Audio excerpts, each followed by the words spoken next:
Here we go. Good evening, everybody. This is Jeff J. Brown, China Rise Radio Sino Land, just south of the Tropic of Cancer, and I am so honored today and happy to have on the show Leo Zhao. How are you doing today, Leo? I'm good, Jeff. I wonder if this is the first ever struggle session to be conducted on Skype. The title of I already have a wonderful title. From Beijing to Berlin, Leo DJ Zhao is a true cross-cultural Renaissance man, and I'm really just so happy to have him on. He also is known as DJ Zhao. He is a talented musician performing in concert regularly in Europe. As well, Leo is an excellent journalist, writer at medium.com, and I've got lots of links for everybody, all the fans out there, making him a true Renaissance man. And I had the pleasure of learning about Leo thanks to the Greenville Post publishing a couple of his articles. And I was very impressed with his research and perspective and reasoning. And so we started an email friendship a while back, and he kindly agreed to join me on the show today. So thanks for being here, Leo. Yeah, thank you very much. I've really enjoyed your blog and your work. Appreciate it. Leo was born in Beijing and is now based in Berlin with a background in sound art and left field techno. And I've listened to a couple of your long tracks and I really enjoyed them. DJ Zhao is a rhythm ambassador and musicologist, bringing a polycultural understanding of sound to his deeply percussive cross-genre sets. In addition to playing more genre-specific music in settings such as Berlin's Berghain, DJ Zhao constructs powerful vibes without borders, bringing together innovative underground club, bass, and electronic music from places such as Luanda, New Jersey, Johannesburg, London, Bogota, Chicago, Nairobi, Paris, Cairo, and Berlin. I've actually been to most of those places. It is irresistible polyrhythmic energy in motion. DJ Zhao fuses ancestral rhythms and urban bass pressure, connecting east and west, acoustic and electronic, traditional and modern. The best dance music from wildly different times and places come together with an artful sense of composition and mixing technique. DJ Zhao brings a sense of deeply satisfying sonic adventure to any occasion, and I'd say that's true because I've listened to a couple of your songs and they're really good. Yeah, and we can get into the connection between ancestral rhythms and communism. All right. I've got tons of hyperlinks. So his website, where you can listen to his music on SoundCloud. He's got his complete catalog. He's even is nice enough to have an email if you want to contact him about his writing or his concerts. Facebook, Twitter, and YouTube. So let's get started. All right. How did you get from Beijing to Berlin? I mean, please tell us a little bit about your upbringing and journey in life. Well, I emigrated to the United States with my parents in 1986. I was age 12, and yeah, that's. I mean, we can go into that as well, but. Okay, so that's why your English is so good. You basically grew up, you went to middle school and high school in the United States. Yeah, exactly. Ah. Exactly. So, what I went to art university in Los Angeles and worked in Hollywood as a motion designer for about 10 years. And then just got really fed up with Hollywood. I mean, this is a place where people think they are in the center of the world, and they eat, breathe, sleep, and shit Hollywood all day, every day. Nothing but. So every single conversation is about this director or that producer, this actor and that project, and this, you know, it becomes really, the world is a much bigger place than that, and my interests are certainly much more broad than that. And so I just got a little bit sick of LA and I wanted to see the rest of the world. And it was almost a random decision to come to Berlin. Oh, okay. Now you said you were what kind of a designer for 9 years? I missed that. Motion graphics, meaning Oh, for motion. television, Oh, okay, motion graphics. Okay, all right. yeah, television and film, title sequences and advertising and things like that. So there's Okay. another irony. There's another irony of someone who works in the advertising industry, who is a devout communist. I love it. Well, why did you pick Berlin and like not New York or London or Paris or even Tokyo for that matter? Moscow? Why was it Berlin? It was almost random. I mean, I sort of looked into New York, and just by fluke, I did a few, just New York didn't work out at that time, and my plan was to be a globe-trotting, ruthless metropolitan. I think is the right phrase.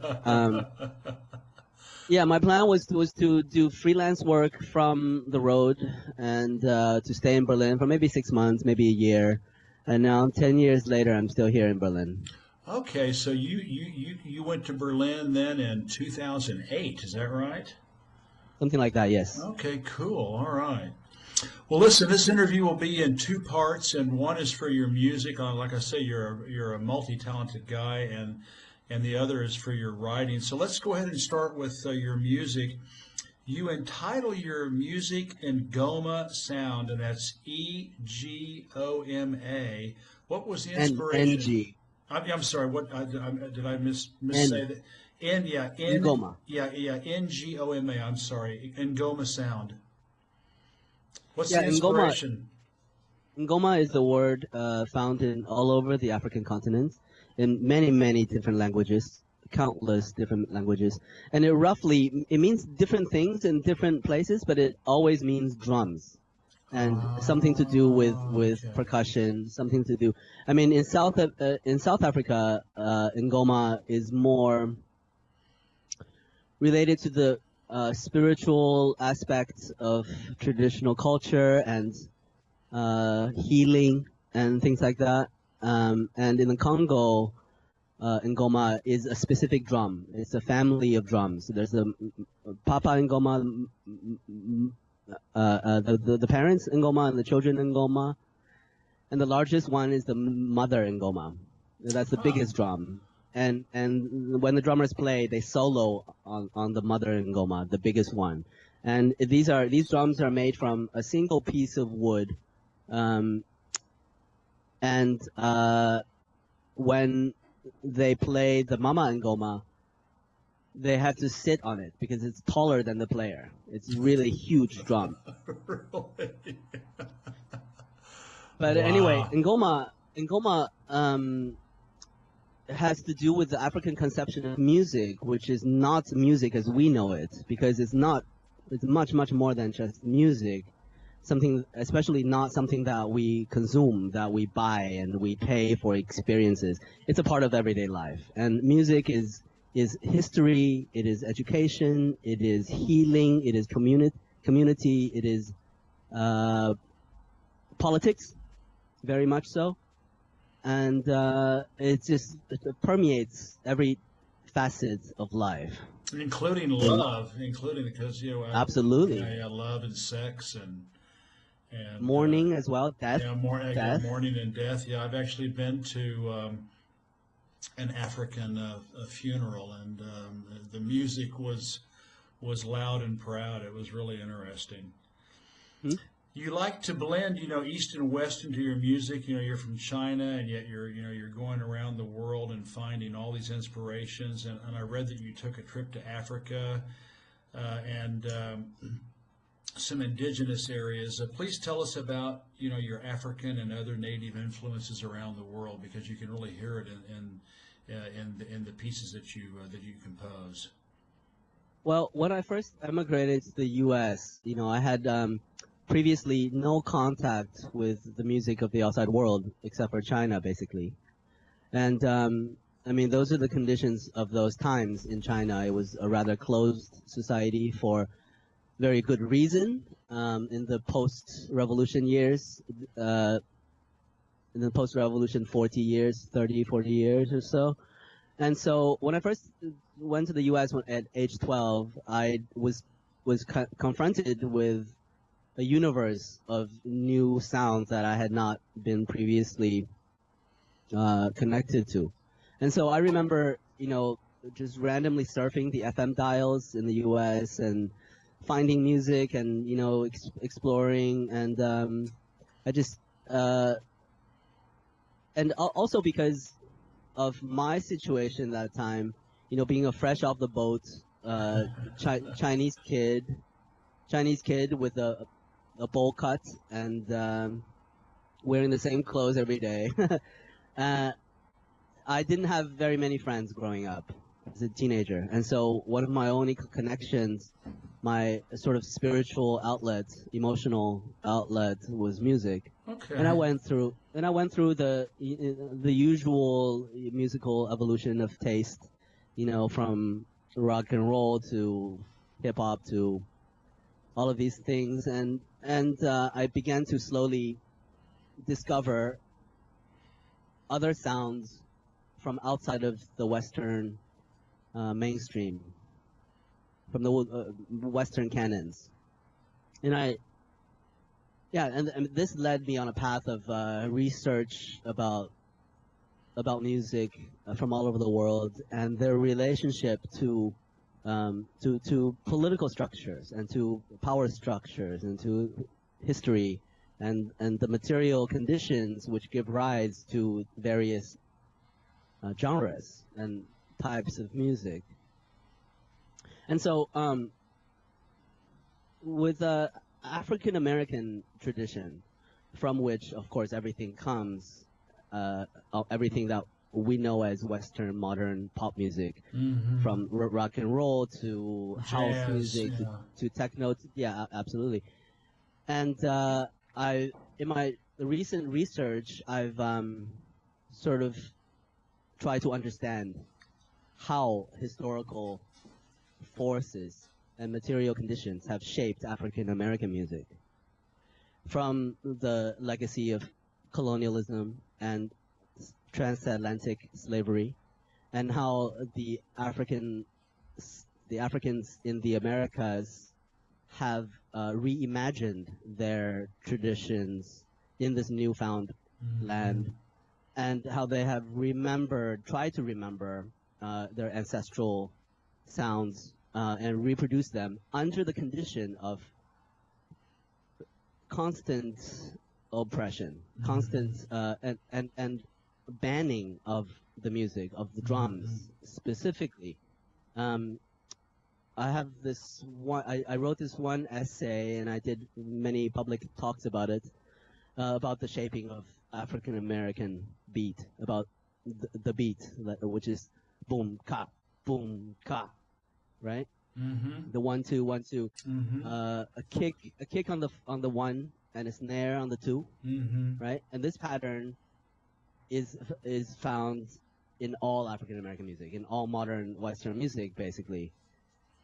And this sound pattern is not found anywhere else in the world, traditionally speaking. I mean, now it is because of the influence of African American music, as entangled with American imperialism and cultural imperialism, sort of exporting American music onto the rest of the world, and think hip hop has flourished all over the world, and I love it. But we can look at it from many different perspectives, right? But anyway, my research concerning how this beat became so dominant, became the only dominant beat in modern music and in the African American tradition, which is modern music. It has a lot to do with the banning of the drums. In 1744, I think it was, the drums were banned, first in North Carolina and then all over the entire continent.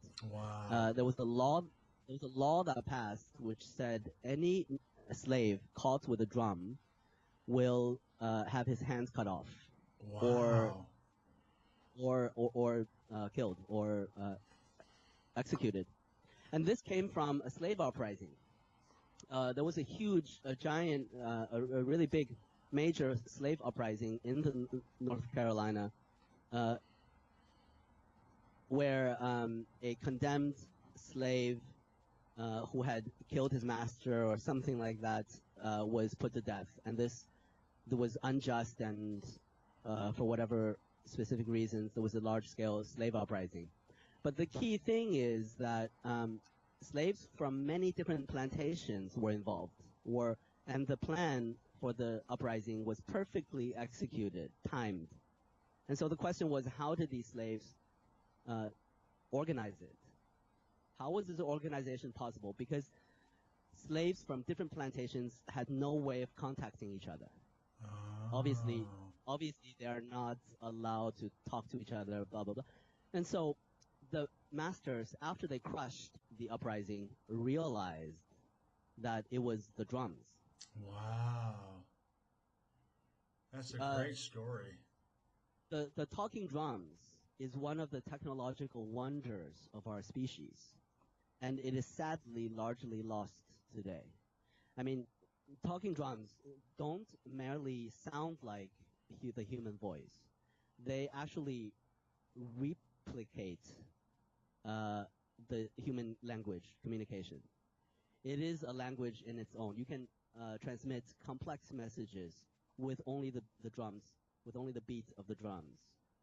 So you can actually recite poetry, epic poetry, with only the drums. And you can tell long histories and stories with the drums. So, I mean, the expressive potentials of such a technology, we cannot even comprehend. That at the same time that you're dancing to this funky rhythm, that it is telling you a story. Wow. It's a linguistic and sonic, artistic, spiritual, you know, so that has to do with the wholeness of traditional, in this case, African culture. And that there's no ahead. separation. There's no separation. You know, it's all in one, and music does everything.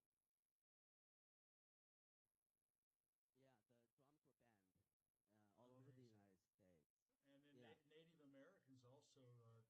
And then Native Americans also use drums heavily in their music and performances and poetry and chants too. So I'm sure it's a similar influence. Yeah, it's similar, but not the same. Drums developed very differently in Africa and in other places. I mean, this is a huge topic, obviously, but there are some hypotheses as to why these differences are. One of the hypotheses is the use of entheogens, because drums were always a part of the tribal spiritual systems and society, and a part of shamanistic practices. Wow. Which is used with the help of psychedelics traditionally all over the world, from Europe to Asia to Africa. But in Africa, there was maybe not so many psychoactive plants available, actually, and the ceremonies developed without so much use as other places, as some other places. And so the theory is that complex drum beats had to be invented in order to transport people to that spiritual place. In order to have these to get the same out of body experience as, say, Exactly. eating psilocybin or peyote or something like that. Exactly, these transporting out of body transcendent spiritual experiences. Wow, that's amazing. These hypnotic, polyrhythmic, complex beats. Wow. Okay. Amazing. Well, the Chinese have drums, and since most Westerners have little knowledge of Chinese music, what Chinese styles do you like? Are there any particular Chinese instruments that move you?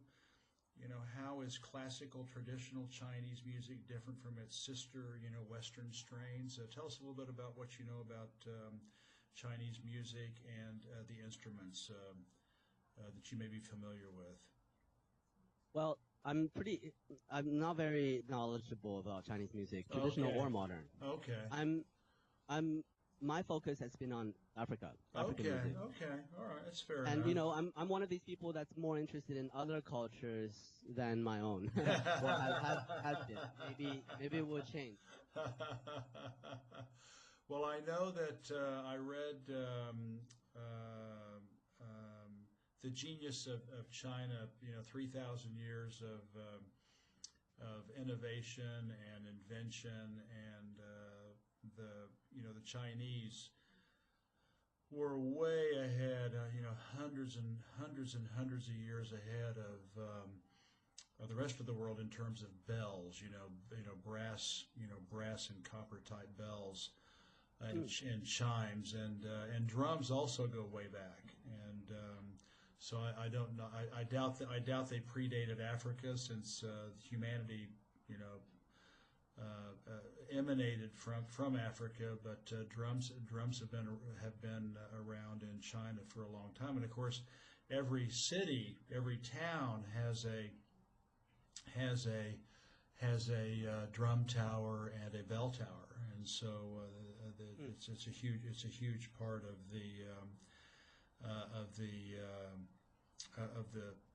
the culture here. And Yes. so do you know anything about, have you ever listened to any Chinese opera? Yeah, I've heard it. Obviously, it's not really my thing.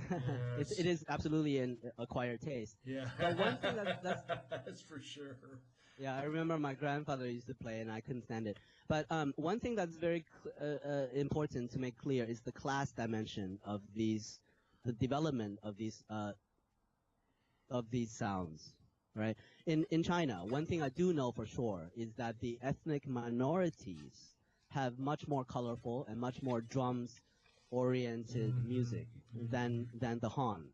Okay, yeah, Right. the majority of people, the classic, for our listeners out there, the Han, the Han, or the majority, Chinese ethnic group, about 92% of the people here, and then about 8% of the people, which is actually out of 1.4 billion, quite a few. There's 55 other minorities all over China, and all of them quite unique, and musically, linguistically, dress, food, literature. Each of them are quite unique. So that's something a lot of people that don't know about China, how culturally varied it is. Yes, it's very diverse. And I'm sure that indigenous Han music existed or still exists, but it's been paved over by the many thousands of years of basically top-down, state formations, and Yeah. which produced Chinese classical music. So the class distinction between state music, which is classical music, classical Chinese or classical Indian or classical Malian or classical European music, is the music of the elites. Yeah, It is the music. It is the music of the establishment of the political powers. It is the music of passive enjoyment versus indigenous music, which is about active participation. It is about these highly formalized forms where dance is a spectacle on stage rather than something that you participate in and engage in, which typifies indigenous music all over the world. And the same in China. All the ethnic minorities, I did a little bit of research on Chinese ethnic minority music, and it's just amazing. I mean, there's a universe out there. But and this has to do with why African music is so compelling and so powerful for the world today. It's because Africa, the continent, has largely been not colonized until very recently, compared to other places. Europe has been colonized by other Europeans long before the 1600s, long before they set sail for other shores. Waves and waves of empires, of violent, warlike empires, from the Assyrians to the Babylonians to the Greeks to the Romans, they have each wiped out indigenous cultures and peoples. They have erased indigenous music and customs and healing and languages and all of that. And the same, I would say, for China. Since the period of the Romance of the Three Kingdoms, the wars, which more or less unified China as a single state entity since what, 2000 BC or 1000?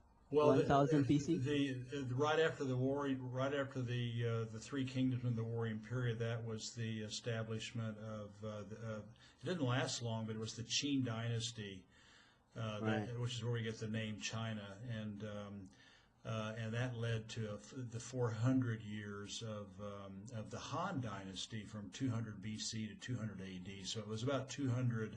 But I mean, if you want to go all the way, I mean, back to organized, functional government that was, many centuries ahead of the West. You could go back, 3,000 years to the Xia dynasty and the Shang dynasty, which 3,000 BC and 2000 BC. I mean, China already had effective, functional, complex government, in 3,000 BC. So it's that may be what you were thinking about. But as far as unifying the country, the Chinese credit the Qin dynasty, which was right around 220 BC.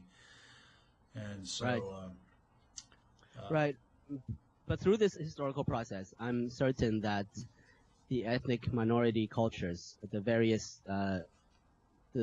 numerous ethnic minority cultures were displaced and marginalized. Of course.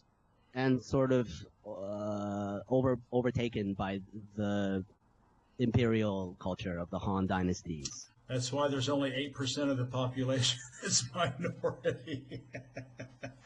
Yeah. In fact, there's a lot of there's the Tibet to Pueblo connection. There's a lot of speculation that the American natives, at least in part, were from Tibet and other minorities in China as they were pushed out and away from the Yellow River and the Yangtze River, as they were marginalized and pushed down. This has happened all over the world, Yes. That they went north and of course then went across the Bering Strait and peopled North America and then Central America and South America. So, well, can you recommend any? I mean, do you follow any? Are there any Chinese, techno, trance, house artists, here in China that you know about and like, or is that something you follow? Well, I've tried to follow it, but I don't know so much about what currently is happening in China. I know there's a bass music scene in Shanghai. Okay. And I've seen some of their videos and I've heard some of their music, which is quite nice. It's kind of this new school bass music that's sort of influenced by the West. But anyway, that's not my strong area. Okay. That's not a problem. But in terms of like you said, the same process unfolded all over the world, except Africa is different. Because even though the Bantu farmers from the north colonized the south, the Zulus were incredibly violent, warlike empire, which colonized South Africa and pushed the indigenous people, the San, into ever more arid and difficult places to live. even though things like this happened, and even though there were empires in Africa, the Malian Empire, the Ghanaian Empire, Yeah. There are some crucial differences between the African empire's relationship to culture and those of others. For instance, the African empires did not wholesale wipe out indigenous culture. They more or less absorbed much of it into their own. And these empires did not dominate absolutely in Africa. They existed in small areas, and so very long story short, indigenous cultures have survived in Africa much more than in other places. And so many, many more African cultures have retained their ancestral beats, the drums. Okay. And I think that is why African music is so compelling for everyone today, is because of the power of the science of dance and of rhythm is preserved in Africa, and it has survived and flourished to a greater extent than in other places. Wow, you are an encyclopedia, man, about African music. I'm impressed. I mean, that is why hip hop is so popular all over the world. The drums were banned in the United States, in the Americas, right? And so the voice came to be the most prominent replacement of the drums because it was readily available. I mean, people also used spoons and, tables and chairs and their feet stomping, which is part of where tap dancing comes from. But the voice is the most readily available instrument that every slave has, even without drums, even without musical instruments. And so fast forward 500 years later, 400 years later, hip-hop. Scientists have mapped out the patterns of the sound of rap.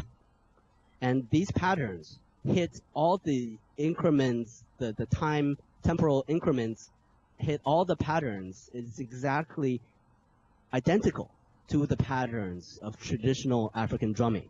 Wow. That's amazing. So the human voice in rap replicates those ancestral knowledge of the rhythms, and it is a science. I mean, to make it's dance music. What is music? Like, it's the sound patterns designed for the human body, right? Designed for the specific proportions and the specific time scale of human bodies. And so, as a science, which rhythms make you move? Which rhythms make you sit down? Which rhythms make you sad, make you happy, make you... I mean, it is a science. And as a science, this rhythmic tradition has survived and flourished in Africa far more than in other places, as the historical, as the history of empires and what that we were just talking about, as a result of that. Wow. Interesting. I'm glad I had you on tonight, Leo. This is really fascinating. Yeah, and it has everything to do with politics, What's next for your music? Do you see new pathways and explorations on the horizon? Yeah, definitely. I mean, I'm going to continue in the direction that I've been going, and I just need to get to the next level, which is producing my own material. I'm a DJ so far, and so yeah, there's a lot of work to be done, and I hope one of the reasons is that I hope to reach a larger audience with my propaganda for communism. I'll buy your first ticket. Nice. Yeah, I mean, it's all connected, our love of music and revolutionary politics and, everything. It's all connected, and I just want to get this message out there. And I think China can learn a lot from Africa, which I hope to contribute to to contribute to those relationships, to the cultural exchange between the two continents. Cool. In the future. Well, Leo, Yeah. you're an amazing guy. This has been one of the most fascinating interviews I've ever had on China Rising Radio Sino Land, and I loved having you on. And when my wife and I go back to France this coming summer, if you're in Berlin, I'd love to take a high-speed train and spend a day with you in Berlin and meet you and talk to you in person. Yeah, that would be lovely. Let's get a beer when you're in town. A German beer. Yes. Without speaking too loudly. That's Speaking in a very even, measured volume. Hey, listen, Leo, thanks a million. You've been a joy to have on the show, and I'll be looking forward to letting you know when it's published and up on my website so you can share it with the world. Thanks a lot, Jeff, and I will continue to learn from your articles and stuff. Keep up the good work. Thank you. Talk to you later. Bye-bye.